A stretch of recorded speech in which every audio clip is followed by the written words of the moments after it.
If you've ever had trouble flirting or getting friend zoned too often, let me try to explain one of the reasons that might be holding you back. Okay, so what most people do, it's almost like a little counterintuitive, right? Is because, all right, cool. There's this girl I like, this woman I like.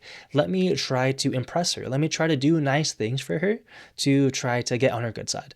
And the thing is that can be really like a really awesome thing to do in a relationship, but the thing is, when it comes to actually creating attraction, it works a little bit differently. Okay, because what you don't want to do is you don't want to treat her like a boss that is like in charge of whether or not you get like promoted, because what that does is that you're actually exhibiting rapport seeking behavior.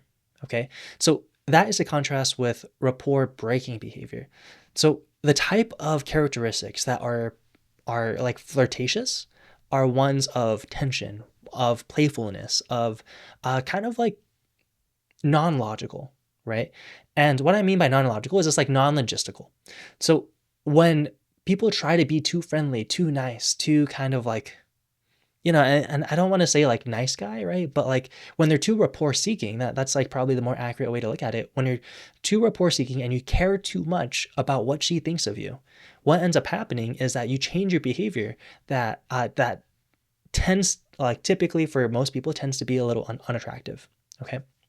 So rapport seeking behavior is, for example, maybe you say something and she believes something else. So you immediately change your belief. You change what you're going to say to try to like fit her mold, right? But something that would actually be more flirtatious is being playful and creating tension. And you create tension by like, hey, you think this, I think that. No, I'm teasing you about this now, right?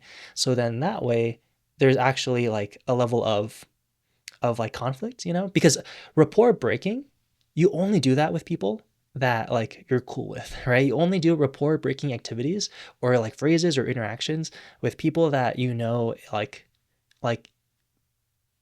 got you like that or understand you like that. Okay. So when you're able to exhibit rapport breaking behavior with a girl, whether it's like on a first date or in a relationship, what that does, it reinforces this idea of like, okay, cool. This is someone that like I don't want to say it doesn't take me too seriously, but at the same time, what I mean probably more by that is like rapport breaking behavior it signals that like I am my own person and I'm able to kind of like move forward and lead kind of with where I'm at.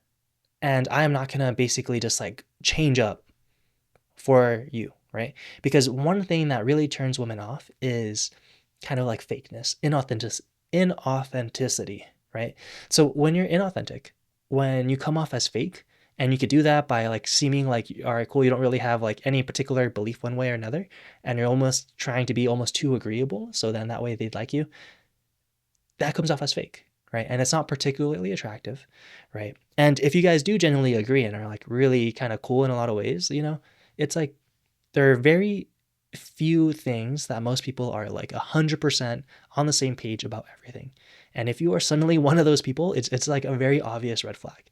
So what you want to do is, of course, even if you agree with something, there might be like small disagreements, small little things that like, you that is more authentic to you, right? So rapport breaking behavior is like kind of not caring or caring or like, kind of still disagreeing, but like tactfully and almost like teasing her for that, right?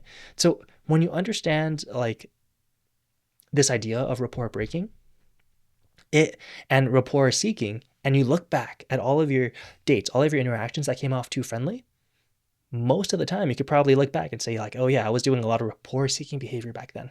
Okay. So in the authentic attraction module, as well as probably the action framework module as well, I'm going to go a little bit deeper into how to actually like be rapport breaking, but in a way that creates tension, that creates like open loops and, you know, allows you to kind of like express yourself in a way that like she's able to interact with and you're able to interact back, right? Because too often, another maybe bottleneck or constraint a lot of men have is feeling like they don't know what to say. They don't know what to say next. They're worried about like running out of stuff to talk about.